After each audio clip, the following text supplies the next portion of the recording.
Tukan tengok video ni sampai habis. Hari ni saya nak cari pokok penduduk bulu. Dikatakan pokok penduduk bulu boleh menghilangkan migrain. Sakit kepala ni, migrain. Jom kita cari. Ni pokok suduk. Yang ni pun pokok suduk juga, tapi yang ni suduk warna purple bunga dia. Kita nak cari suduk bulu. Bulu dia payah kita nak cari yang ada buah. Biasa kita jumpa tak ada buah. Cari. Ni pokok suduk bulu ni. Dia tak ada buah ni.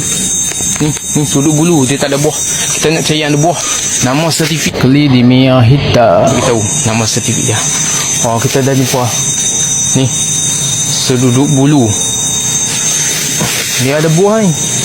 Buah dia ni dikatakan boleh menghilangkan migrain, sakit kepala. Ni nampak buah dia. Ni buah dia. Buah senduduk bulu.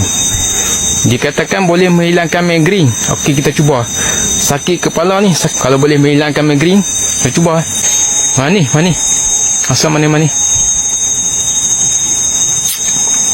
Okey sahabat, dapat sesuatu daripada video ni.